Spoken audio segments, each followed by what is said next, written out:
Hello my YouTube family, ಹೇಗಿದ್ದೀರಾ ಎಲ್ಲರೂ? I hope ಎಲ್ಲರೂ ಚೆನ್ನಾಗಿದ್ದೀರಾ. ಅದೇ ರೀತಿ ನಿಮ್ಮ ಲೈಫ್ನಲ್ಲಿ ಪಾಸಿಟಿವ್ ಆಗಿ ಥಿಂಕ್ ಮಾಡ್ತಾ ಇದ್ದೀರಾ ಅಂತ ಅಂದ್ಕೊಂಡಿದ್ದೀನಿ. ಇವತ್ತಿನ ರೀಡಿಂಗಲ್ಲಿ ಬ್ಯೂಟಿಫುಲ್ ಆಗಿರುವಂತಹ ಯಾವ ಎನರ್ಜಿ ಇದೆ ಅಂತ ನೋಡೋಣ. ಮೊದಲು ಕಾಮಾಗಿ ಕೂತ್ಕೊಳ್ಳಿ, ಡೀಪ್ ಬ್ರೀತನ್ನು ತಗೊಳ್ಳಿ, ನಿಮ್ಮ ಮೈಂಡ್ ಮತ್ತು ಮನಸ್ಸನ್ನು ರಿಲ್ಯಾಕ್ಸ್ ಮಾಡ್ಕೊಳ್ಳಿ. ಈಗ ನಿಮ್ಮ ಪರ್ಸನ್ ಹೆಸರನ್ನು ಮನಸಾರೆ 3 ಬಾರಿ ನೆನಪಿಸ್ಕೊಳ್ಳಿ. ನಿಮ್ಮ ಪರ್ಸನ್ ಫೇಸನ್ನು ಇಮ್ಯಾಜಿನ್ ಮಾಡ್ಕೊಳ್ಳಿ.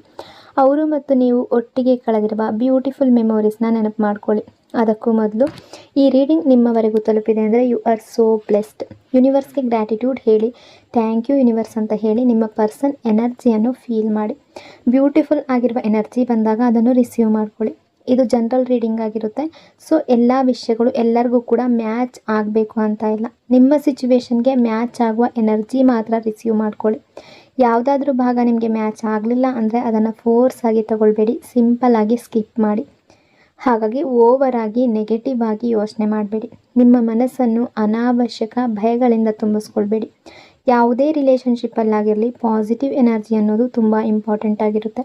ರೀಡಿಂಗನ್ನು ನೋಡಬೇಕಾದ್ರೆ ವಿಡಿಯೋನ ಲೈಕ್ ಮಾಡ್ಕೊಳ್ಳಿ, ಅದೇ ರೀತಿ ಚಾನಲ್ನ ಸಬ್ಸ್ಕ್ರೈಬ್ ಮಾಡಿಕೊಂಡು ಕನೆಕ್ಟ್ ಆಗಿ. ಮೊದಲಿಗೆ ಯಾವ ಎನರ್ಜಿ ಇದೆ ಅಂತ ನೋಡೋದಾದರೆ, ಈ ಟೈಮ್ನಲ್ಲಿ ನೀವು ಯಾರ ಬಗ್ಗೆ ತುಂಬ ಥಿಂಕ್ ಮಾಡ್ತಾ ಇದ್ದೀರೋ ಆ ಪರ್ಸನ್ ಜೊತೆ ನಿಮಗೆ ಹಿಂದೆ ಸಾಕಷ್ಟು ಡೀಪ್ ಆಗಿರುವಂತಹ ಫ್ರೆಂಡ್ಶಿಪ್ ಇತ್ತು ಅನ್ನೋ ಎನರ್ಜಿ ಇದೆ. ನೀವಿಬ್ಬರು ತುಂಬ ಗುಡ್ ಫ್ರೆಂಡ್ಸ್ ಆಗಿರ್ಬೋದು, ಅಥವಾ ರಿಲೇಷನ್ಶಿಪ್ಪಲ್ಲಿ ಇದ್ದಿದ್ದರೆ ತುಂಬ ಒಳ್ಳೆಯ ಅಂಡರ್ಸ್ಟ್ಯಾಂಡಿಂಗ್, ತುಂಬ ಒಳ್ಳೆಯ ಕೆಮಿಸ್ಟ್ರಿ ನಿಮ್ಮಿಬ್ಬರ ನಡುವೆ ಇತ್ತು. ನೀವು ಏನು ಹೇಳಿದ್ರು ಅವರು ನಿಮ್ಮನ್ನು ಅರ್ಥ ಮಾಡ್ಕೊಳ್ತಾ ಇದ್ರು, ನೀವು ಕೂಡ ಅವರನ್ನು ಅರ್ಥ ಮಾಡ್ಕೊಳ್ತಾ ಇದ್ರಿ. ಅಂದರೆ ಒಂದು ತುಂಬ ಒಳ್ಳೆಯ ಬಾಂಡ್ ಹಿಂದೆ ನಿಮ್ಮಿಬ್ಬರ ನಡುವೆ ಇತ್ತು. ಆದರೆ ಈಗ ಆ ಥಿಂಗ್ಸ್ ಚೇಂಜ್ ಆಗಿದೆ. ಆಲ್ ಆಫ್ ಎ ಸಡನ್ ನಿಮ್ಮ ರಿಲೇಷನ್ಶಿಪ್ಪಲ್ಲಿ ಒಂದು ಚೇಂಜ್ ಅನ್ನೋದು ಬಂದಿದೆ. ಈ ವ್ಯಕ್ತಿಯ ಬಿಹೇವಿಯರ್ ತುಂಬ ಸೆಲ್ಫಿಶ್ ಆಗಿ ಬದಲಾಗಿದೆ. ಅವರು ತುಂಬ ರೂಡ್ ಆಗಿರ್ಬೋದು, ತುಂಬ ಪ್ರಾಕ್ಟಿಕಲ್ ಆಗಿರ್ಬೋದು, ನಿಮ್ಮ ಜೊತೆ ತುಂಬ ರೂಡಾಗಿ ಬಿಹೇವ್ ಮಾಡ್ತಾ ಇರ್ಬೋದು, ರೂಡಾಗಿ ಮಾತಾಡೋದಕ್ಕೆ ಶುರು ಮಾಡಿರ್ಬೋದು.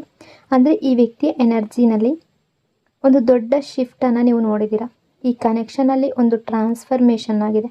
ಈ ಟ್ರಾನ್ಸ್ಫರ್ಮೇಷನ್ ನಿಮಗೆ ಒಂದು ಶಾಕ್ಗಿಂತ ಕಡಿಮೆ ಏನೂ ಆಗಿರಲಿಲ್ಲ.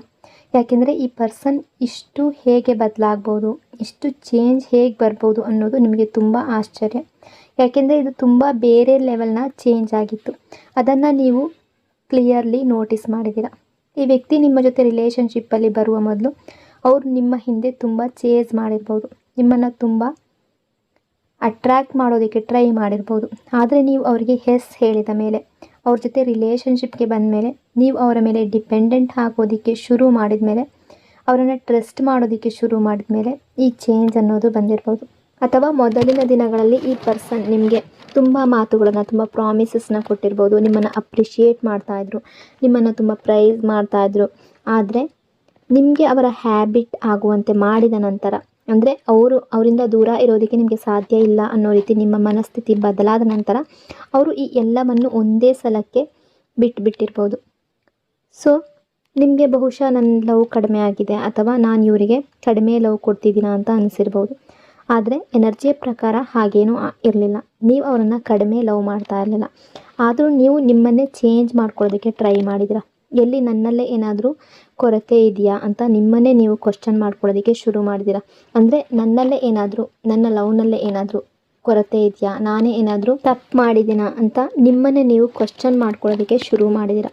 ಇವತ್ತು ನೀವು ನೋ ಕಾಂಟ್ಯಾಕ್ಟ್ ಸಿಚುವೇಷನಲ್ಲಿರ್ಬೋದು, ಅಥವಾ ಕಮ್ಯುನಿಕೇಷನ್ ಇಲ್ಲದ ಸಿಚುವೇಷನಲ್ಲಿರ್ಬೋದು, ಸೇಮ್ ವರ್ಕ್ ಪ್ಲೇಸ್ನಲ್ಲಿ ಕೂಡ ಇರ್ಬೋದು. ಸೊ ನಿಮ್ಮಿಬ್ಬರ ನಡುವೆ ಫ್ರೆಂಡ್ಲಿ ನೇಚರ್ ಕೂಡ ಹಿಂದೆ ಇತ್ತು. ನೀವು ಇಬ್ಬರು ಒಳ್ಳೆಯ ಫ್ರೆಂಡ್ಸ್ ಆಗಿದ್ದರೆ, ಒಂದು ಗುಡ್ ಫ್ರೆಂಡ್ಶಿಪ್, ಒಂದು ಗುಡ್ ಬಾಂಡ್ ಈ ಕನೆಕ್ಷನಲ್ಲೇ ಇತ್ತು.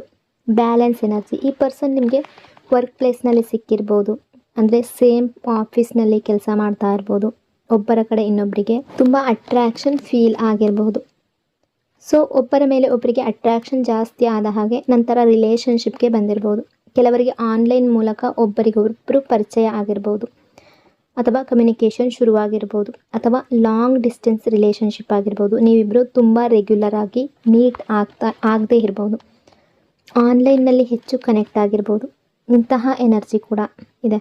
ಇವಾಗ ಈ ವ್ಯಕ್ತಿ ಕರೆಂಟ್ ಎನರ್ಜಿ ಏನು ಅಂತ ನೋಡಿದಾಗ ತುಂಬ ಸ್ಟ್ರೆಸ್ ಕಾಣಿಸ್ತಾ ಇದೆ. ತುಂಬ ಹಾರ್ಟ್ ತುಂಬ ಹೆವಿ ಆಗಿದೆ, ತುಂಬ ಸ್ಟ್ರೆಸ್ ಫೀಲ್ ಮಾಡ್ತಾ ಇದ್ದಾರೆ. Multiple stress energy. ಒಂದು ರಿಲೇಷನ್ಶಿಪ್ ಮಾತ್ರ ಅಲ್ಲ, ಹಲವಾರು ವಿಷಯಗಳಿಂದ ಹಲವಾರು ರೆಸ್ಪಾನ್ಸಿಬಿಲಿಟಿ ಅವರಿಗಿದೆ. ಸ್ಟ್ರೆಸ್ ಇದೆ. ನಿಮ್ಮ ಜೊತೆಗಿನ ರಿಲೇಷನ್ಶಿಪ್ ಕಾರಣದಿಂದಲೂ ಸ್ಟ್ರೆಸ್ ಇರಬಹುದು. ಅವರ ಫೈನಾನ್ಷಿಯಲ್ ವಿಷಯದ ಬಗ್ಗೆ ಕೂಡ ಸ್ಟ್ರೆಸ್ ಇದೆ. ಪರ್ಸ್ನಲ್ ಪ್ರಾಬ್ಲಮ್ಸ್ ಕೂಡ ಅವರ ಲೈಫ್ನಲ್ಲಿ ನಡೀತಾ ಇದೆ. ಈ ಟೈಮ್ನಲ್ಲಿ ಅವರ ಲೈಫ್ನಲ್ಲಿ ತುಂಬ ಸ್ಟ್ರೆಸ್ ಇದೆ. ಯಾವುದಕ್ಕೂ ಬ್ಯಾಲೆನ್ಸ್ ಸಿಗ್ತಾ ಇಲ್ಲ. ಯಾವುದನ್ನು ಸರಿಯಾಗಿ ಬ್ಯಾಲೆನ್ಸ್ ಔಟ್ ಮಾಡೋದಕ್ಕೆ ಅವರಿಗೆ ಆಗ್ತಾ ಇಲ್ಲ. ಸೊ ಅವ್ರ ಜೊತೆ ಏನಾಗ್ತಿದೆ ಅದನ್ನೇ ಅವರು ತುಂಬ ಪೇಯ್ನಲ್ಲಿ ಫೀಲ್ ಮಾಡ್ತಾ ಇದ್ದಾರೆ. ನಾನು ಅವ್ರ ಜೊತೆ ತುಂಬ ತಪ್ಪು ಮಾಡಿದ್ರಿಂದ ಈಗ ನನಗೆ ಈ ರೀತಿ ರಾಂಗ್ ಆಗ್ತಾ ಇದೆ ಅಂತ ಅವರ ಮೈಂಡ್ನಲ್ಲಿ ಕೂಡ ಹೇಳ್ತಾ ಇದೆ. ಹಾಗಾಗಿ ಅವರು ಅವರ ಸಿಚುವೇಶನನ್ನು ತುಂಬ ಡೀಪ್ ಡೌನ್ ಫೀಲ್ ಮಾಡ್ತಾ ಇದ್ದಾರೆ.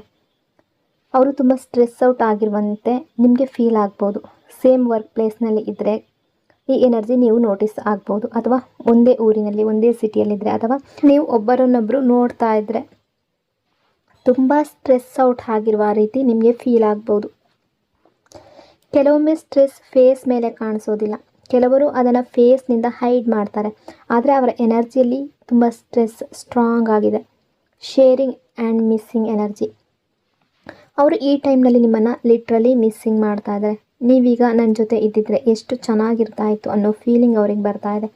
ನೀವು ಇದ್ದಿದ್ರೆ ನನ್ನ ಪ್ರಾಬ್ಲಮ್ ಶೇರ್ ಮಾಡ್ತಾ ಇದೆ ಅಂತ ಅವ್ರಿಗೆ ಅನ್ನಿಸ್ತಾ ಇದೆ. ಬಹುಶಃ ಅವರ ಲೈಫ್ನಲ್ಲಿ ಯಾವ ಪ್ರಾಬ್ಲಮ್ ಬಂದರೂ ನೀವು ಅವರಿಗೆ ಸರಿಯಾದ ಗೈಡೆನ್ಸ್ ಕೊಡ್ತಿದ್ರಿ. ಇದನ್ನು ಮಾಡಬಾರ್ದು, ಇದನ್ನು ಮಾಡಬೇಕು ಅಂತ ಅವರಿಗೆ ಸರಿಯಾದ ರೀತಿಯಲ್ಲಿ ಗೈಡ್ ಮಾಡ್ತಾಯಿದ್ರಿ. ಅವರನ್ನು ಸಪೋರ್ಟ್ ಮಾಡ್ತಾಯಿದ್ರಿ, ಅವರಿಗೆ ಹೆಲ್ಪ್ ಮಾಡ್ತಾಯಿದ್ರಿ. ಈ ಟೈಮ್ನಲ್ಲಿ ನೀವು ಅವ್ರ ಜೊತೆ ಇಲ್ಲ. ಹಾಗಾಗಿ ಅವರು ನಿಮ್ಮನ್ನು ಮಿಸ್ಸಿಂಗ್ ಮಾಡ್ತಾ ಇದ್ದಾರೆ. ಈ ಟೈಮ್ನಲ್ಲಿ ನೀವು ನನ್ನ ಹತ್ತಿರ ಇದ್ದಿದ್ರೆ ಎಷ್ಟು ಚೆನ್ನಾಗಿರ್ತಾ ಇತ್ತು ಅನ್ನೋ ಫೀಲಿಂಗ್ ಅವರ ಮನಸ್ಸಿನಲ್ಲಿದೆ. ನೀವು ಯಾವಾಗಲೂ ಅವರನ್ನು ಎಮೋಷ್ನಲಿ ಹ್ಯಾಂಡಲ್ ಮಾಡ್ತಾಯಿದ್ರಿ. ನನ್ನನ್ನು ಸರಿಯಾಗಿ ಹ್ಯಾಂಡಲ್ ಮಾಡಬಲ್ಲ ಪರ್ಸನ್ ನೀವೇ ಅಂತ ಅವರು ಫೀಲ್ ಮಾಡ್ತಾ ಇದ್ದಾರೆ. Heavy energy. ಈ ಟೈಮ್ನಲ್ಲಿ ಈ ವ್ಯಕ್ತಿಯ ಎನರ್ಜಿ ತುಂಬ ಹೆವಿಯಾಗಿದೆ. ತುಂಬ ಡ್ರೈನ್ ಔಟ್ ಆಗಿದ್ದಾರೆ. ಅವರ ಎನರ್ಜಿಗೆ ಕಂಪೇರ್ ಮಾಡಿದರೆ ನಿಮ್ಮ ಎನರ್ಜಿ ಈಗ ಹೆಚ್ಚು ಲೈಟ್ ಆಗಿರ್ಬೋದು. ನಿಮ್ಮ ಪಾರ್ಟ್ನರ್ ಹೆಚ್ಚು ಪ್ರಾಬ್ಲಮ್ಸ್ನಲ್ಲಿ, ಹೆಚ್ಚು ಸ್ಟ್ರೆಸ್ನಲ್ಲಿದ್ದಾರೆ. ನೀವು ಮಾತ್ರ ಅವರಿಗೆ ಕಂಪೇರ್ ಮಾಡಿದ್ರೆ ಲೈಟಾಗಿ ಫೀಲ್ ಮಾಡ್ತಾ ಇದ್ದೀರಾ. ನಿಮ್ಮ ಲೈಫ್ನಲ್ಲಿ ಇತ್ತೀಚೆಗೆ ಯಾವುದಾದ್ರೂ ಗ್ರೋತ್, ಸಕ್ಸಸ್ ಅಥವಾ ಗುಡ್ ನ್ಯೂಸ್ ಬಂದಿದೆಯಾ ಅಂತ ಇಲ್ಲಿ ಒಂದು ಎನರ್ಜಿ ಇದೆ. ನಿಮಗೆ ಡಿವೈನ್ ಕಡೆಯಿಂದ ರಿವಾರ್ಡ್ ಸಿಗ್ತಾ ಇರುವಂತೆ ಇದೆ. ನೀವು ಈ ಕನೆಕ್ಷನಲ್ಲಿ ಎಷ್ಟು ಸ್ಟ್ರಗಲ್ ಮಾಡಿದ್ದೀರಾ, ಎಷ್ಟು ಪೇಯ್ನ್ ಫೇಸ್ ಮಾಡಿದ್ದೀರಾ, ಎಷ್ಟು ಹತ್ತಿದ್ದೀರಾ ಅನ್ನೋದನ್ನು ಡಿವೈನ್ ನೋಡಿದೆ ಅನ್ನೋ ಎನರ್ಜಿ ಇದೆ. ನಿಮ್ಮ ಟಿಯರ್ಸ್ ಯಾರೂ ನೋಡದೆ ಇದ್ದರೂ ಡಿವೈನ್ ನೋಡಿದೆ. ನೀವು ಪಡೆದ ಪೇಯ್ನನ್ನು ನೀವು ಡಿಸರ್ವ್ ಮಾಡಿರಲಿಲ್ಲ ಅನ್ನೋ ಕಾರಣಕ್ಕೆ ಈಗ ಡಿವೈನ್ ನಿಮಗೆ ರಿವಾರ್ಡ್ ಕೊಡ್ತಾ ಇರುವ ಎನರ್ಜಿ ಇದೆ. ಅದು ಪ್ರಮೋಷನ್ ಆಗಿರ್ಬೋದು, ಗ್ರೋತ್ ಆಗಿರ್ಬೋದು, ಸಕ್ಸಸ್ ಆಗಿರ್ಬೋದು, ಅಥವಾ ನಿಮ್ಮ ಲೈಫ್ನಲ್ಲಿ ನಿಮಗೆ ಗುಡ್ ಫೀಲ್ ಆಗುವ ಯಾವುದಾದ್ರೂ ಗುಡ್ ನ್ಯೂಸ್ ಆಗಿರ್ಬೋದು. ಇನ್ನೂ ಸಿಕ್ಕಿಲ್ಲ ಅಂದರೆ ಕೂಡ ನಿಮ್ಮ ಲೈಫ್ನಲ್ಲಿ ಯಾವುದೋ ಒಂದು ಗುಡ್ ಥಿಂಗ್ ಬರುವ ಎನರ್ಜಿ ಇದೆ. ನೀವು ಬಹಳ ದಿನಗಳ ನಂತರ ಮತ್ತೆ ಗುಡ್ ಫೀಲ್ ಮಾಡ್ತೀರಾ. ತುಂಬ ದಿನಗಳಿಂದ ನೀವು ಸ್ಟಕ್ ಆಗಿದ್ದೀರಿ, ರಿಸ್ಟ್ರಿಕ್ಟೆಡ್ ಆಗಿದ್ದರೆ ನಿಮ್ಗೆ ಅನ್ನಿಸ್ಬೋದು ನಿಮ್ಮ ಮೈಂಡ್ನಲ್ಲಿ ತುಂಬ ವಿಷಯಗಳನ್ನು ಹೋಲ್ಡ್ ಮಾಡ್ಕೊಂಡಿದ್ದೀರಾ, ತುಂಬ ವಿಷಯಗಳು ಒಳಗೆ ಸಪ್ರೆಸ್ ಮಾಡ್ಕೊಂಡಿದ್ದೀರಾ. ಆದರೆ ಈಗ ನೀವು ಲೈಟಾಗಿ ಫೀಲ್ ಮಾಡ್ತೀರಾ ಅನ್ನೋ ಎನರ್ಜಿ ಇದೆ. ನಿಮಗೆ ನಿಮ್ಮ ಬಗ್ಗೆನೇ ಗುಡ್ ಫೀಲ್ ಆಗುತ್ತೆ. Self love and independence energy. ಇದು ಡಿವೈನ್ ರಿವಾರ್ಡ್ ಆಗಿದೆ. ನೀವು ಫೇಸ್ ಮಾಡಿದ ಪೇನ್ಗೆ ನೀವು ಡಿಸರ್ವ್ ಮಾಡಿದ್ದಕ್ಕಿಂತ ತುಂಬ ಕಡಿಮೆ ಬೆಲೆ ಸಿಕ್ಕಿತ್ತು. ಆದರೆ ಈಗ ನೀವು ಡಿಸರ್ವ್ ಮಾಡೋದನ್ನು ರಿಸೀವ್ ಮಾಡ್ತೀರಾ. ಇಲ್ಲಿವರೆಗೆ ನಿಮ್ಮ ಹ್ಯಾಪಿನೆಸ್ನ ಕೀಯನ್ನು ನೀವು ಬೇರೆಯವರ ಕೈಯಲ್ಲಿ ಕೊಟ್ಟಿದ್ರಿ. ಯಾರಾದರೂ ಬಂದು ನಿಮ್ಮ ಜೊತೆ ಮಾತಾಡಿದ್ರೆ ಹ್ಯಾಪಿ ಆಗ್ಬೋದು. ಯಾರಾದರೂ ಏನಾದರೂ ಹೇಳಿ ನಿಮ್ಮನ್ನು ಹರ್ಟ್ ಮಾಡಿದ್ರೆ ಸ್ಯಾಡ್ ಆಗ್ಬೋದು. ಅಂದರೆ ನಿಮ್ಮ ಹ್ಯಾಪಿನೆಸ್ನ ಕಂಟ್ರೋಲನ್ನು ನೀವು ಬೇರೆಯವರಿಗೆ ಕೊಟ್ಟಿದ್ರಿ. ಆದರೆ ಈಗ ನೀವು ಎವ್ರಿಥಿಂಗನ್ನು ನಿಮ್ಮದೇ ಆಗಿ ಹ್ಯಾಂಡಲ್ ಮಾಡ್ತೀರಾ. ನೀವು ತುಂಬ ಪ್ರಾಕ್ಟಿಕಲ್ ಆಗ್ತಾ ಇದ್ದೀರಾ. ಡಿವೈನ್ ನಿಮಗೆ ಕಲಿಸ್ಬೇಕಾಗಿದ್ದ ಲೆಸನ್ಸನ್ನು ನೀವು ಈಗ ಲರ್ನ್ ಮಾಡ್ಕೊಂಡಿದ್ದೀರಾ. ನೀವು ಕಲಿಬೇಕಾಗಿದ್ದ ಲೆಸನ್ಸ್ ಎಲ್ಲವೂ ನೀವು ಲರ್ನ್ ಮಾಡಿದ್ದೀರಾ. ಇದು ಒಂದು ಡಿವೈನ್ ರಿವಾರ್ಡ್ ಆಗಿದೆ. ನೀವು ಈಗ ಡಿಸರ್ವ್ ಮಾಡೋದನ್ನು ರಿಸೀವ್ ಮಾಡ್ತೀರಾ. ಬಟ್ ಕೆಲವರು ನಮ್ಮ ರಿಯೂನಿಯನ್ ಯಾಕೆ ಆಗ್ತಾ ಇಲ್ಲ, ನಮ್ಮ ನಡುವೆ ಇನ್ನೂ ಡಿಸ್ಟೆನ್ಸ್ ಯಾಕಿದೆ, ಅವ್ರು ಬಂದು ನನ್ನ ಜೊತೆ ಮಾತಾಡ್ತಾ ಇಲ್ಲ ಯಾಕೆ ಅಂತ ಯೋಚನೆ ಮಾಡ್ತಾ ಇರ್ಬೋದು. ಯಾಕೆಂದರೆ ಡಿವೈನ್ ನೀವು ನೋಡದ ಕೆಲವು ವಿಷಯಗಳನ್ನು ನೋಡಿರುತ್ತೆ. ನಿಮಗೆ ಗೊತ್ತಿಲ್ಲದ ವಿಷಯಗಳು ಡಿವೈನ್ಗೆ ಗೊತ್ತಿರುತ್ತೆ. ಆ ಪರ್ಸನ್ ನಿಜವಾಗ್ಲೂ ಹೇಗಿದ್ರು, ಅವರ ಮೈಂಡ್ ಸೆಟ್ ಹೇಗಿತ್ತು, ಅವರು ಟೈಮ್ ಪಾಸ್ ಮಾಡ್ತಾಯಿದ್ರಾ, ಕ್ಯಾಶುವಲ್ ರಿಲೇಷನ್ಶಿಪ್ ಆಗಿತ್ತಾ, ಅಥವಾ ಕೇವಲ ಫಿಸಿಕಲ್ ಅಟ್ರ್ಯಾಕ್ಷನ್ ಮಾತ್ರ ಇತ್ತಾ ಅನ್ನೋ ಎಲ್ಲವೂ ಡಿವೈನ್ಗೆ ಗೊತ್ತಿದೆ. ನಿಮ್ಮಿಬ್ಬರನ್ನು ಸಪ್ರೇಟ್ ಮಾಡಿರೋದಕ್ಕೂ ಒಂದು ರೀಸನ್ ಇರಬಹುದು. ಅವರ ವ್ಯಾಲ್ಯೂ ಅವರಿಗೆ ಅರ್ಥ ಆಗಬೇಕು, ಅವರಿಗೆ ಹೀಲಿಂಗ್ ಆಗಬೇಕು. ಈ ಪರ್ಸನ್ ನಿಮ್ಮ ಸೋಲ್ಮೇಟ್ ಆಗಿರ್ಬೋದು. ಆದರೆ ಈಗ ರಿಯೂನಿಯನ್ ಪೋಸ್ಟ್ಪೋನ್ ಆಗ್ತಾ ಇದೆ ಅಂದರೆ ಇನ್ನೂ ಸ್ವಲ್ಪ ಟೈಮ್ ಪೋಸ್ಟ್ಪೋನ್ ಆಗಬಹುದು. ಯಾಕೆಂದರೆ ಅವರ ಲೈಫ್ನಲ್ಲಿ ಈಗ ಯಾವುದೂ ಸರಿಯಾಗಿಲ್ಲ. ತುಂಬ ಸ್ಟ್ರೆಸ್ ಫೀಲ್ ಮಾಡ್ತಾ ಇದ್ದಾರೆ. ಆದರೆ ಯಾವುದೇ ಕಾರಣಕ್ಕೂ ಸ್ಟ್ರೆಸ್ ಔಟ್ ಆಗಬಾರ್ದು, ಪ್ಯಾನಿಕ್ ಆಗಬಾರ್ದು. ಎವ್ರಿಥಿಂಗ್ಗೆ ಒಂದು ರೀಸನ್ ಅನ್ನೋದು ಇದ್ದೇ ಇರುತ್ತೆ. Selfish energy. ಸೊ ಈ ವ್ಯಕ್ತಿ ತುಂಬ ಸೆಲ್ಫಿಶ್ ಆಗಿರ್ಬೋದು, ನಿಮ್ಮ ಫೀಲಿಂಗ್ಸ್ ಜೊತೆ ಪ್ಲೇ ಮಾಡಿರ್ಬೋದು, ನಿಮಗೆ ಹೋಪ್ ಕೊಟ್ಟು ಪ್ರಾಮಿಸ್ ಮಾಡಿ ನಂತರ ಆ ಪ್ರಾಮಿಸನ್ನು ಫುಲ್ಫಿಲ್ ಮಾಡದೇ ಇರ್ಬೋದು. ಅಥವಾ ಈ ವ್ಯಕ್ತಿ ತುಂಬ ಸೆಲ್ಫಿಶ್ ಆಗಿರ್ಬೋದು, ಟೈಮ್ ಪಾಸ್ ಮಾಡಿರ್ಬೋದು, ರಿಲೇಷನ್ಶಿಪ್ಪನ್ನು ಕ್ಯಾಶುವಲ್ ಆಗಿ ನೋಡಿರ್ಬೋದು. ಅವರು ಸೀರಿಯಸ್ ಆಗಿರ್ತಾ ಇರ್ಬೋದು, ಪಾಸ್ಟಲ್ಲಿ ತುಂಬ ಸುಳ್ಳು ಹೇಳಿರ್ಬೋದು. ಅವರು ನಿಮಗೆ ಫುಲ್ಫಿಲ್ ಮಾಡೋದಕ್ಕೆ ಆಗದೇ ಇರುವಂತಹ ಪ್ರಾಮಿಸಸ್ ಕೂಡ ನಿಮಗೆ ಮಾಡಿರ್ಬೋದು. ನಂತರ ಆ ಪ್ರಾಮಿಸಸನ್ನು ಫುಲ್ಫಿಲ್ ಮಾಡಲಿಲ್ಲ. ನಿಮಗೆ ಅವರ ಹ್ಯಾಬಿಟ್ ಆಗುವ ಟೈಮ್ನಲ್ಲಿ ಅವರು ನಿಮ್ಮನ್ನು ಬಿಟ್ಟು ದೂರ ಆಗಿರ್ಬೋದು. ನಿಮ್ಮಲ್ಲಿ ಹೋಪ್ ಹುಟ್ಟಿಸಿ ನಾನು ನಿಮಗಾಗಿ ಇದನ್ನೆಲ್ಲ ಮಾಡ್ತೀನಿ ಅಂತ ಹೇಳಿ ನಂತರ ಅದೇ ಹೋಪನ್ನು ಬ್ರೇಕ್ ಮಾಡಿರ್ಬೋದು. ಒಬ್ಬರಿಗೆ ಹೋಪ್ ಕೊಟ್ಟು ನಂತರ ಆ ಹೋಪನ್ನು ಬ್ರೇಕ್ ಮಾಡಿ ಡಿಸಪಾಯಿಂಟ್ಮೆಂಟ್ ಕೊಡೋದು ತುಂಬ ಬ್ಯಾಡ್ ಆಗಿರುವಂತಹ ಒಂದು ಸಿಚುವೇಶನ್ ಆಗಿರುತ್ತೆ. ಸೊ ಈ ವ್ಯಕ್ತಿ ಈ ಕನೆಕ್ಷನಲ್ಲಿ ಅದನ್ನೇ ಮಾಡಿರ್ಬೋದು. ಯಾಕೆಂದರೆ ಈ ಕನೆಕ್ಷನಲ್ಲಿ ನೀವು ನಿಮ್ಮ ಟ್ರೂಲಿ ಡಿಸರ್ವ್ ಮಾಡಿದ್ದನ್ನು ರಿಸೀವ್ ಮಾಡಿಲ್ಲ ಅನ್ನೋದು ತುಂಬ ಸ್ಟ್ರಾಂಗ್ ಆಗಿದೆ. Regret energy. ಬಟ್ ನೀವೇನು ಪೇಯ್ನ್ ಅನುಭವಿಸಿದ್ರೋ ಅದನ್ನು ಇವರು ರಿಸೀವ್ ಮಾಡ್ತಾ ಇದ್ದಾರೆ. ಅವರು ಮಾಡಿದ ವಿಷಯಗಳ ರಿಸಲ್ಟನ್ನು ಈಗ ಅವರು ರಿಸೀವ್ ಮಾಡ್ತಾ ಇದ್ದಾರೆ. ಈ ಟೈಮ್ನಲ್ಲಿ ಅವರು ಒಬ್ಬರೇ ಇದ್ದಂತೆ ಫೀಲ್ ಮಾಡ್ತಾ ಇದ್ದಾರೆ. ಅವರನ್ನು ಸರಿಯಾಗಿ ಅಂಡರ್ಸ್ಟ್ಯಾಂಡ್ ಮಾಡುವವರು ಯಾರೂ ಇಲ್ಲ. ಅವರ ಥಾಟ್ಸ್ ಮತ್ತು ಫೀಲಿಂಗ್ ಶೇರ್ ಮಾಡ್ಕೊಳ್ಳೋದು ಯಾರೂ ಇಲ್ಲ. ಅವರು ತುಂಬ ಲೋನ್ಲಿ ಆಗಿದ್ದಾರೆ. ಹೊರಗಿನಿಂದ ತುಂಬ ಸ್ಟ್ರಾಂಗಾಗಿ ಕಾಣಿಸ್ಬೋದು, ಆದರೆ ಒಳಗಿನಿಂದ ತುಂಬ ಸೆನ್ಸಿಟಿವ್ ಆಗಿದ್ದಾರೆ.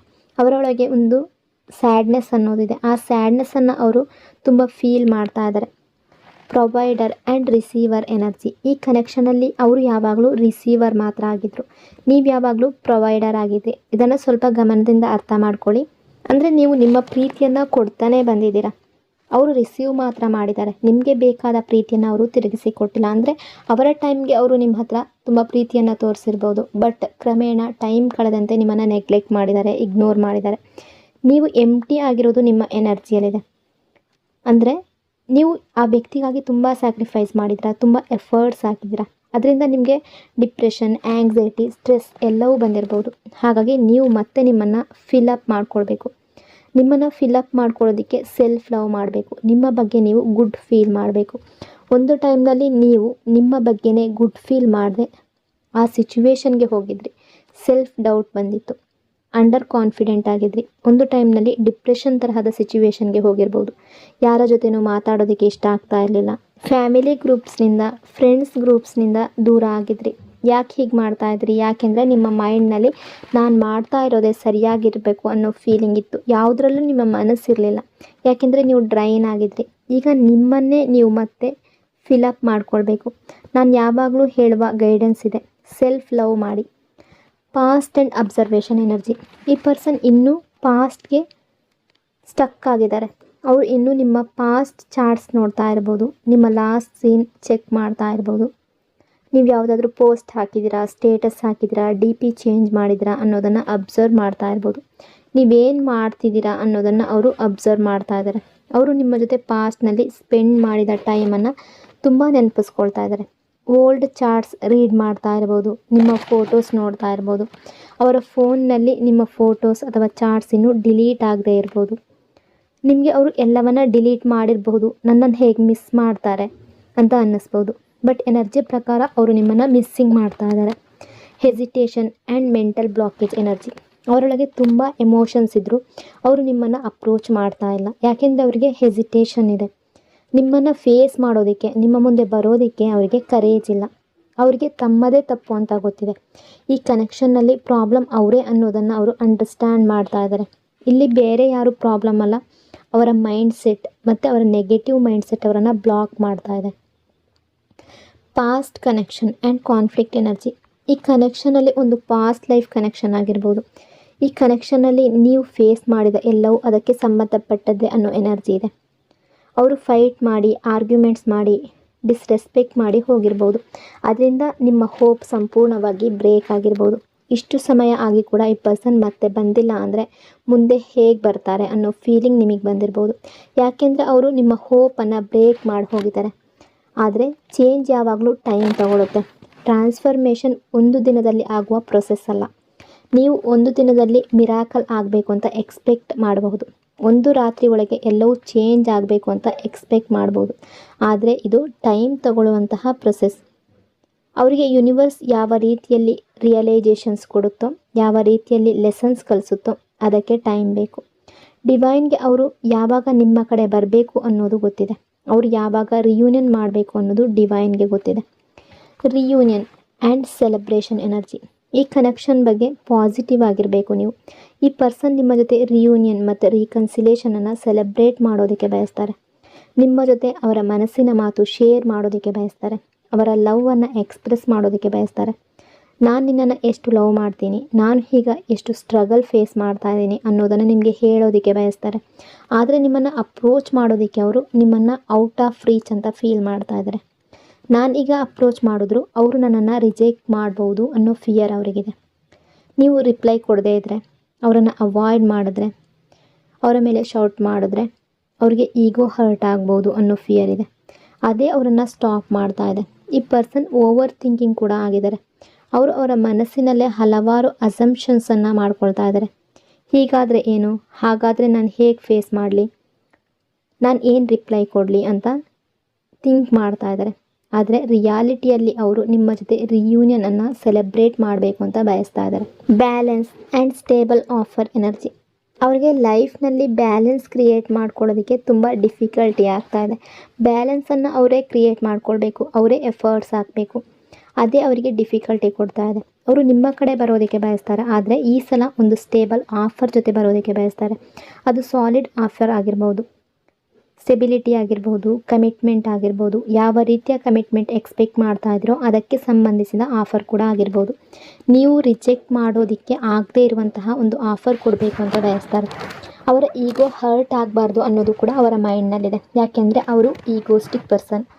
ನೀವು ಅವರನ್ನು ರಿಜೆಕ್ಟ್ ಮಾಡಿದ್ರೆ ಅವರ ಈಗೋ ಅನ್ನೋದು ಹರ್ಟ್ ಆಗುತ್ತೆ ಅನ್ನೋ ಫಿಯರ್ ಇದೆ. ಹಾಗಾಗಿ ಅವರು ನಿಮಗೆ ಅಂತಹ ಒಂದು ಆಫರ್ ಕೊಡೋದಕ್ಕೆ ಬಯಸ್ತಾರೆ, ನೀವು ಅದನ್ನು ರಿಜೆಕ್ಟ್ ಮಾಡಬಾರ್ದು ಅಂತ. ವೆರಿ ಸೂನ್ ಅವರು ಇದಕ್ಕೆ ರೆಡಿ ಆಗ್ತಾ ಇರುವ ಎನರ್ಜಿ ಇದೆ. Attraction and observation energy.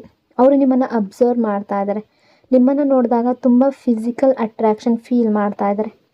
ನೇರವಾಗಿ ನೋಡದೇ ಇದ್ದರೂ ಸೋಷಿಯಲ್ ಮೀಡಿಯಾದಲ್ಲಿ ನಿಮ್ಮ ಪೋಸ್ಟ್, ಸ್ಟೇಟಸ್ ಅಥವಾ ಡಿ ಪಿ ನೋಡಿರ್ಬೋದು. ಅದನ್ನು ನೋಡಿ ತುಂಬ ಅಟ್ರಾಕ್ಷನ್ ಫೀಲ್ ಮಾಡಿರ್ಬೋದು. ನಿಮ್ಮ ಕಡೆ ಹೈಲಿ ಅಟ್ರಾಕ್ಟೆಡ್ ಆಗಿದ್ದಾರೆ. ನೀವು ಹಾಕಿರುವ ಯಾವುದಾದ್ರೂ ಫೋಟೋ ಅವರಿಗೆ ತುಂಬ ಅಟ್ರಾಕ್ಟಿವ್ ಅನಿಸಿದರೆ ಅದನ್ನು ಮತ್ತೆ ಮತ್ತೆ ನೋಡಿರ್ಬೋದು. ನೀವು ಬ್ಲಾಕ್ ಮಾಡಿದರೂ ಅವರು ನೋಡಬೇಕು ಅಂತ ಬಯಸಿದ್ರೆ ಬೇರೆ ದಾರಿಯಿಂದ ನೋಡ್ಬೋದು. ಅವರು ನಿಮ್ಮಿಂದ ದೂರ ಹೋಗೋದಕ್ಕೆ ತಾವೇ ಡೋರ್ಸ್ ಕ್ಲೋಸ್ ಮಾಡ್ಕೊಂಡಿರ್ಬೋದು. ಅವರು ನಿಮ್ಮನ್ನು ಬ್ಲಾಕ್ ಮಾಡಿರ್ಬೋದು, ನೀವು ಕೂಡ ಅವರನ್ನು ಬ್ಲಾಕ್ ಮಾಡಿರ್ಬೋದು. Emotional energy. ಅವರೊಳಗೆ ತುಂಬ ಎಮೋಷ್ನಲ್ ಈಗ ಆ್ಯಕ್ಟಿವ್ ಆಗ್ತಾ ಇದೆ. ತುಂಬ ಎಮೋಷ್ನಲ್ ಆಗಿದ್ದಾರೆ. ಅವ್ರಿಗೆ ಏನು ಮಾಡಬೇಕು, ಏನು ಮಾಡಬಾರ್ದು ಅನ್ನೋ ಕನ್ಫ್ಯೂಷನ್ ಕೂಡ ಇದೆ. ನಿಮ್ಮನ್ನು ಅಪ್ರೋಚ್ ಮಾಡೋದಕ್ಕೆ ಒಂದು ಎಕ್ಸ್ಕ್ಯೂಸ್ ಹುಡುಕಬೇಕಾಗ್ಬೋದು. ಅವರು ಡೈರೆಕ್ಟಾಗಿ ನಿಮ್ಮ ಮುಂದೆ ಬಂದು ತುಂಬ ಮಾತಾಡುವ ರೀತಿಯಲ್ಲಿ ಅಪ್ರೋಚ್ ಮಾಡ್ತಾರೆ ಅಂತ ಕಾಣ್ತಾ ಇಲ್ಲ. ಮೊದಲು ನಿಧಾನವಾಗಿ ಸ್ಟೆಪ್ ಬೈ ಸ್ಟೆಪ್ ಬರ್ಬೋದು. ಮೊದಲು ಫ್ರೆಂಡ್ಶಿಪ್ ಆಫರ್ ಕೊಡ್ಬೋದು, ಆಮೇಲೆ ನಿಧಾನವಾಗಿ ಕಮ್ಯುನಿಕೇಷನ್ ಶುರು ಮಾಡ್ಬೋದು. ಆಮೇಲೆ ಅವರ ಫೀಲಿಂಗ್ಸನ್ನು ನಿಮ್ಮ ಮುಂದೆ ಇಡ್ಬೋದು. ಯಾವುದಾದ್ರೂ ಮಿಸ್ಅಂಡರ್ಸ್ಟ್ಯಾಂಡಿಂಗ್ ಇದ್ದರೆ ಅದನ್ನು ಕ್ಲಿಯರ್ ಮಾಡ್ಬೋದು, ನಿಮಗೆ ಕ್ಲಾರಿಟಿ ಕೊಡ್ಬೋದು. ಒಂದೇ ಸಲಕ್ಕೆ ಆ್ಯಕ್ಷನ್ ಎಕ್ಸ್ಪೆಕ್ಟ್ ಮಾಡಬೇಡಿ. ಅವ್ರಿಗೆ ರಿಯೂನಿಯನ್ ಬೇಕು ಅನ್ನೋದು ಸ್ಟ್ರಾಂಗ್ ಆಗಿದೆ, ಆದರೆ ಅವರು ಸ್ಲೋಲಿ ಮೂವ್ ಮಾಡ್ತಾರೆ ಅನ್ನೋ ಎನರ್ಜಿ ಇದೆ. Clarity and jealousy energy. ಈ ಪರ್ಸನ್ ಮನಸ್ಸಿನಲ್ಲಿ ತುಂಬ ಕ್ವಶನ್ಸ್ ಇದೆ. ಅವರಿಗೆ ಕೂಡ ಕ್ಲಾರಿಟಿ ಬೇಕಾಗಿದೆ. ಸೊ ನೀವು ನಿಮ್ಮ ಲೈಫ್ನಲ್ಲಿ ಮುಂದುವರೆದಿದ್ದೀರಾ, ನೀವು ಬಿಗಿನಿಂಗ್ ಮಾಡಿದ್ದೀರಾ, ಏನೇ ಆಗಿರ್ಬೋದು ಅವರ ಮನಸ್ಸಿನಲ್ಲಿ ಕ್ವಶನ್ಸ್ ಇದೆ. ಅಬ್ಸರ್ವ್ ಮಾಡ್ತಾ ಇದ್ದಾರೆ. ಅವರಿಗೆ ಜಲಸಿ ಕೂಡ ಆಗ್ಬೋದು. ನಾನಿಲ್ಲದೆ ಇವರು ಇಷ್ಟು ಹ್ಯಾಪಿ ಆಗಿರೋದು ಹೇಗೆ ಅನ್ನೋ ಪ್ರಶ್ನೆ ಅವ್ರಿಗೆ ಬರ್ಬೋದು. ಅವರ ಲೈಫ್ನಲ್ಲಿ ಬೇರೆ ಯಾರಾದರೂ ಬಂದಿದ್ದಾರಾ, ಇವರ ಫೀಲಿಂಗ್ಸ್ ನನ್ನ ಬಗ್ಗೆ ಇನ್ನೂ ಇದೆಯಾ, ಇವರು ನನ್ನನ್ನು ಇನ್ನೂ ಲವ್ ಮಾಡ್ತಾರಾ ಅಥವಾ ಇಲ್ವಾ ಅಂತ ಅವರು ತುಂಬ ಕ್ವಶನ್ಸ್ ಅವರ ಮೈಂಡ್ನಲ್ಲಿದೆ. ಅವರಿಗೆ ನಿಮ್ಮಿಂದ ಕ್ಲಾರಿಟಿ ಬೇಕಾಗಿದೆ. ಹಿಂದೆ ಅವರು ನಿಮಗೆ ಮಿಕ್ಸ್ಡ್ ಸಿಗ್ನಲ್ಸ್ ಕೊಡ್ತಾಯಿದ್ರು, ಈಗ ನೀವು ಅವರಿಗೆ ಮಿಕ್ಸ್ಡ್ ಸಿಗ್ನಲ್ಸ್ ಕೊಡ್ತಾ ಇರುವಂತೆ ಅವ್ರಿಗೆ ಕಾಣ್ತಾ ಇದೆ. ಇದೇ ಪಾಸ್ಟ್ ಮತ್ತು ಪ್ರೆಸೆಂಟ್ ನಡುವಿನ difference. Value and respect energy. ನೀವು ದೂರ ಇರೋದ್ರಿಂದ ಅವರಿಗೆ ನಿಮ್ಮ ವ್ಯಾಲ್ಯೂ ಅರ್ಥ ಆಗಿರ್ಬೋದು. ನೀವು ಎಷ್ಟು ಇಂಪಾರ್ಟೆಂಟ್ ಅನ್ನೋದು ಈಗ ಅವರಿಗೆ ಅರ್ಥ ಆಗಿದೆ. ಮೊದಲಿಗಿಂತ ಈಗ ಅವರು ನಿಮ್ಮನ್ನು ಹೆಚ್ಚು ರೆಸ್ಪೆಕ್ಟ್ ಮಾಡ್ತಾ ಇದ್ದಾರೆ. ನಿಮ್ಮ ವ್ಯಾಲ್ಯೂವನ್ನು ಹೆಚ್ಚು ಅಂಡರ್ಸ್ಟ್ಯಾಂಡ್ ಮಾಡ್ತಾ ಇದ್ದಾರೆ. ಸೊ ಅವರು ಸರಿಯಾಗಿ ಅಂಡರ್ಸ್ಟ್ಯಾಂಡ್ ಮಾಡದ ಪೀಪಲ್ನಿಂದ ಕಟ್ ಆಫ್ ಆಗ್ತಾ ಇದ್ದಾರೆ. ಆದರೆ ಅವರೊಳಗೆ ನಿಮ್ಮ ಜೊತೆ ರಿಯೂನಿಯನ್ ಮಾಡಬೇಕು ಅನ್ನೋ ತುಂಬ ಅರ್ಜೆನ್ಸಿ ಇದೆ. ಇನ್ನೂ ಸ್ವಲ್ಪ ಟೈಮ್ ಅವರು ಕೋಲ್ಡ್ ಆ್ಯಟಿಟ್ಯೂಡ್, ಕೋಲ್ಡ್ ಬಿಹೇವಿಯರ್ ನಿಮಗೆ ತೋರಿಸ್ಬಹುದು. Commitment and soul connection energy. ಅವರು ನಿಮ್ಮ ಜೊತೆ ಈ ರಿಲೇಷನ್ಶಿಪ್ಪನ್ನು ಮುಂದುವರಿಸಬೇಕು ಅನ್ನೋ ರೀತಿ ಥಿಂಕ್ ಮಾಡ್ತಾ ಇದ್ದಾರೆ. ನಿಮ್ಮಿಬ್ಬರ ನಡುವೆ ಒಂದು ಸ್ಟ್ರಾಂಗ್ ಸೋಲ್ ಟೈ ಇದೆ, ಒಂದು ಸೋಲ್ ಬೇಸ್ಡ್ ಕನೆಕ್ಷನ್ ಇದೆ. ಆದರೆ ನಿಮ್ಮ ಕಡೆಯಿಂದ ಡಿಸ್ಕನೆಕ್ಟ್ ಮತ್ತು ಡಿಟ್ಯಾಚ್ಮೆಂಟನ್ನು ಅವರು ಸ್ಟ್ರಾಂಗ್ ಆಗಿ ಫೀಲ್ ಮಾಡ್ತಾ ಇದ್ದಾರೆ. ಅವ್ರಿಗೆ ಬಹುಶಃ ಇವ್ರು ಈಗ ನನ್ನ ಬಗ್ಗೆ ಇಂಟ್ರೆಸ್ಟೆಡ್ ಇಲ್ಲ ಅಂತ ಅನ್ನಿಸ್ತಾ ಇದೆ. ನಿಮ್ಮ ಕಡೆಯಿಂದ ಬಂದಿರುವ ಈ ಡಿಟ್ಯಾಚ್ಮೆಂಟ್ ಅವರನ್ನು ತುಂಬ ಅಪ್ಸೆಟ್ ಮಾಡ್ತಾ ಇದೆ. ನೀವು ಸೈಲೆಂಟ್ ಆಗಿದ್ದರೆ ಅವರಿಗೆ ಏನು ಡಿಫ್ರೆನ್ಸ್ ಆಗುತ್ತೆ ಅಂತ ನೀವು ಯೋಚನೆ ಮಾಡಬಹುದು. ಆದರೆ ಹಾಗಲ್ಲ, ನೀವು ಸೈಲೆಂಟ್ ಆಗಿರೋದು ಅವರಿಗೆ ತುಂಬ ಡಿಫ್ರೆನ್ಸ್ ಮಾಡ್ತಾ ಇದೆ. ನಿಮ್ಮ ಸೈಲೆನ್ಸ್ನಿಂದ ಅವರು ನಿಮ್ಮ ಡಿಟ್ಯಾಚ್ಮೆಂಟನ್ನು ಫೀಲ್ ಮಾಡ್ತಾ ಇದ್ದಾರೆ. Decision energy. ಅವರೀಗ ಒಂದು ಡಿಸಿಷನ್ ತಗೊಳ್ಳೋದಕ್ಕೆ ಟ್ರೈ ಮಾಡ್ತಾ ಇದ್ದಾರೆ. ಇನ್ನೆಷ್ಟು ದಿನ ಈ ಕನೆಕ್ಷನನ್ನು ಹೀಗೆ ಸ್ಟಕ್ ಇಡಬೇಕು, ನಿಮಗೆ ಕ್ಲಾರಿಟಿ ಇಲ್ಲ, ಅವರಿಗೂ ಕ್ಲಾರಿಟಿ ಇಲ್ಲ ಅಂತ ಅವರು ಒಂದು ಫೈನಲ್ ಡಿಸಿಷನ್ ತಗೊಂಡು ನಿಮ್ಮ ಕಡೆಗೆ ಒಂದು ಸ್ಟೆಪ್ ತಗೊಳ್ಳೋದಕ್ಕೆ ಬಯಸ್ತಾ ಇದ್ದಾರೆ.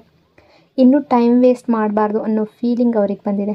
ಈ ಟೈಮ್ನಲ್ಲಿ ನೀವಿಬ್ಬರು ಒಟ್ಟಿಗೆ ಇರಬೇಕಿತ್ತು, ಒಬ್ಬರ ಜೊತೆ ಒಬ್ಬರು ಟೈಮ್ ಸ್ಪೆಂಡ್ ಮಾಡಬೇಕಿತ್ತು. ಆದರೆ ಈಗ ನೀವು ಇಬ್ಬರು ದೂರ ಇದ್ದೀರಾ, ನೋ ಕಾಂಟ್ಯಾಕ್ಟ್ ಸಿಚುವೇಷನಲ್ಲಿದ್ದೀರಾ. ಹಾಗಾಗಿ ಅವರು ಒಂದು ಡಿಸಿಷನ್ ತಗೊಂಡು ನೋ ಕಾಂಟ್ಯಾಕ್ಟ್ ಸಿಚುವೇಷನನ್ನು ಎಂಡ್ ಮಾಡೋದಕ್ಕೆ ಬಯಸ್ತಾ ಇದ್ದಾರೆ.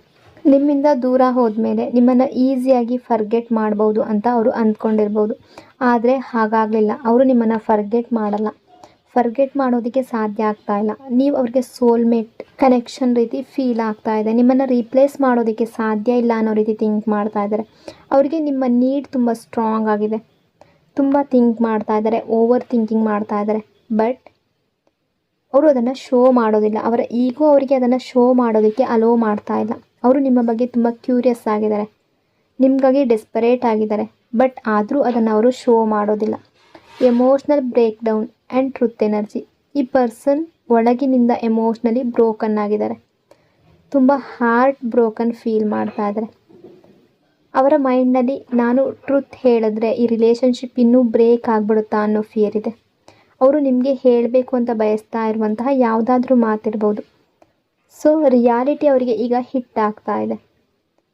ನಿಮ್ಮಿಬ್ಬರ ಬ್ರೇಕಪ್ಗೆ ಕಾರಣ ಆಗಿರುವ ಯಾವುದೋ ಒಂದು ಸಿಚುವೇಶನ್ ಇರ್ಬೋದು, ಅದರ ಬಗ್ಗೆ ಹೇಳಬೇಕು ಅನ್ನೋ ರೀತಿ ಥಿಂಕ್ ಮಾಡ್ತಾ ಇದ್ದಾರೆ. ನೋ ಕಾಂಟ್ಯಾಕ್ಟ್ ಸಿಚುವೇಶನ್ಗೆ ನಿಮ್ಮಿಬ್ಬರ ನಡುವೆ ನಡೆದ ಮಿಸ್ಅಂಡರ್ಸ್ಟ್ಯಾಂಡಿಂಗ್ ಇರ್ಬೋದು, ಪ್ರಾಬ್ಲಮ್ಸ್ ಇರ್ಬೋದು, ಫೈಟ್ಸ್ ಇರ್ಬೋದು, ಅದೆಲ್ಲವನ್ನು ನಿಮ್ಮ ಹತ್ರ ಶೇರ್ ಮಾಡಬೇಕು. ಯಾವ ಕಾರಣದಿಂದ ಅವರು ನಿಮ್ಮಿಂದ ದೂರ ಆದರು ಅದರ ಬಗ್ಗೆ ಥಿಂಕ್ ಮಾಡ್ತಾ ಇದ್ದಾರೆ. ಅದನ್ನು ನಿಮ್ಮ ಹತ್ರ ಶೇರ್ ಮಾಡ್ಕೊಳ್ಬೇಕು ಅನ್ನೋ ರೀತಿ, ನಿಮಗೆ ಎಕ್ಸ್ಪ್ಲೈನ್ ಮಾಡಬೇಕು ಅನ್ನೋ ರೀತಿ ಥಿಂಕ್ ಮಾಡ್ತಾ ಇದ್ದಾರೆ. Guilt and regret energy. ಈ ಪರ್ಸನ್ ಈಗ ಎಕ್ಸ್ಟ್ರೀಮ್ ಮಟ್ಟದಲ್ಲಿ ಗಿಲ್ಟ್ ಆ್ಯಂಡ್ ರಿಗ್ರೆಟ್ ಫೀಲ್ ಮಾಡ್ತಾ ಇದ್ದಾರೆ.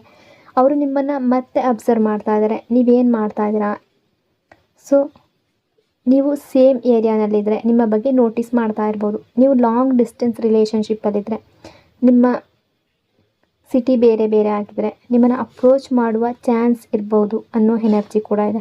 Career and money obsession energy. ಈ ಪರ್ಸನ್ಗೆ ಮನಿ ಅಬ್ಸೆಷನ್ ತುಂಬ ಸ್ಟ್ರಾಂಗ್ ಆಗಿರ್ಬೋದು. ಅದಕ್ಕಾಗಿ ಅವರು ಅವರ ಕೆರಿಯರ್ಗೆ ಕೊಟ್ಟಷ್ಟು ಟೈಮ್ ಮತ್ತು ಅಟೆನ್ಷನನ್ನು ನಿಮ್ಮ ರಿಲೇಷನ್ಶಿಪ್ಗೆ ಕೊಡಲಿಲ್ಲ. ಅವರು ನಿಮ್ಮ ಮೇಲೆ ಫೋಕಸ್ ಮಾಡೋದಕ್ಕಿಂತ ಕೆರಿಯರ್ ಮತ್ತು ಮನಿ ಮೇಲೆ ಹೆಚ್ಚು ಫೋಕಸ್ ಮಾಡಿರ್ಬೋದು. Pass energy. ಈ ಕನೆಕ್ಷನಲ್ಲಿ ಈಗ ಆಗಿರೋದು ಬ್ರೇಕಪ್ ಅಲ್ಲ ಅನ್ನೋ ಎನರ್ಜಿ ಇದೆ. ಇದು ಒಂದು ಪಾಸ್ ಅಷ್ಟೇ, ಇದು ಪರ್ಮನೆಂಟ್ ಅಲ್ಲ. ಇದನ್ನು ಪರ್ಮನೆಂಟ್ ಅಂತ ನೀವು ಥಿಂಕ್ ಮಾಡಬೇಡಿ, ನೆಗೆಟಿವ್ ಆಗಿ ಥಿಂಕ್ ಮಾಡಬೇಡಿ. ಸೊ ಇವತ್ತಿನ ಗೈಡೆನ್ಸ್ ಏನು ಅಂತ ನೋಡೋಣ. ನಿಮ್ಮ ಹ್ಯಾಪಿನೆಸ್ನ ಕೀಯನ್ನು ಯಾರ ಕೈಯಲ್ಲೂ ಕೊಡಬೇಡಿ. ನಿಮ್ಮ ಎನರ್ಜಿಯನ್ನು ನೀವು ಮತ್ತೆ ಫಿಲಪ್ ಮಾಡ್ಕೊಳ್ಳಿ. ನಿಮ್ಮ ವ್ಯಾಲ್ಯೂವನ್ನು ಯಾರಾದರೂ ರೆಕಗ್ನೈಸ್ ಮಾಡೋದಕ್ಕಿಂತ ಮೊದಲು ನೀವು ನಿಮ್ಮ ವ್ಯಾಲ್ಯೂವನ್ನು ರೆಕಗ್ನೈಸ್ ಮಾಡಿ. ಪ್ರತಿನಿತ್ಯ ನಿಮ್ಮ ಮನಸ್ಸಿಗೆ ನೀವು ಒಂದು ಮಾತನ್ನು ಹೇಳ್ಕೊಳ್ಳಿ, ನನ್ನ ಪೀಸ್, ನನ್ನ ಹ್ಯಾಪಿನೆಸ್ ಮತ್ತು ನನ್ನ ವ್ಯಾಲ್ಯೂ ನನ್ನ ಕಂಟ್ರೋಲ್ನಲ್ಲೇ ಇದೆ ಅಂತ. ಓವರ್ ಥಿಂಕಿಂಗ್ ಮಾಡಬೇಡಿ. ನಿಮ್ಮ ಕಂಟ್ರೋಲ್ನಲ್ಲಿ ನಿಮ್ಮ ಹ್ಯಾಪಿನೆಸ್, ನಿಮ್ಮ ಪೀಸ್ ಅನ್ನೋದು ಇರಬೇಕು. ಇನ್ನೊಬ್ಬರು ಕಾಲ್ ಮಾಡಿದ್ರೆ, ಮೆಸೇಜ್ ಮಾಡಿದ್ರೆ, ಅಥವಾ ಆ ವ್ಯಕ್ತಿ ಬಂದರೆ ಮಾತ್ರ ನಾನು ಹ್ಯಾಪಿ ಆಗಿರ್ತೀನಿ ಅನ್ನೋದಾದರೆ ನಿಮ್ಮ ಲೈಫ್ ಬಗ್ಗೆ ನೀವು ಥಿಂಕ್ ಮಾಡೋದು ಯಾವಾಗ? ಸೊ ನಿಮ್ಮ ಲೈಫ್ ಬಗ್ಗೆ ಥಿಂಕ್ ಮಾಡಿ, ಪಾಸಿಟಿವ್ ಆಗಿ ಇರಿ. ಡಿವೈನ್ ಟೈಮಿಂಗ್ ಅನ್ನೋದು ಬಂದಾಗ ಎಲ್ಲವೂ ಸರಿಯಾದ ಟೈಮ್ನಲ್ಲಿ ಸರಿಯಾದ ರೀತಿಯಲ್ಲಿ ನಡೆಯುತ್ತೆ. ಸೊ ಇದು ಇವತ್ತಿನ ಎನರ್ಜಿ. ಈ ರೀಡಿಂಗ್ ನಿಮಗೆ ಇಷ್ಟ ಆಗಿದೆ ಅಂದ್ಕೊಂಡಿದ್ದೀನಿ. ಇಷ್ಟ ಆಗಿದರೆ ಪಾಸಿಟಿವ್ ಆಗಿ ಕಮೆಂಟ್ ಮಾಡಿ. ಇನ್ನೊಂದು ಬ್ಯೂಟಿಫುಲ್ ರೀಡಿಂಗಲ್ಲಿ ಮತ್ತೆ ಸಿಗ್ತೀನಿ. ಅಲ್ಲಿವರೆಗೂ ಟೇಕ್ ಕೇರ್. ನಿಮ್ಮ ಪ್ರೀತಿ, ನಿಮ್ಮ ಸಪೋರ್ಟ್ಗೆ thank you so much. Lots and lots of love. God bless you all.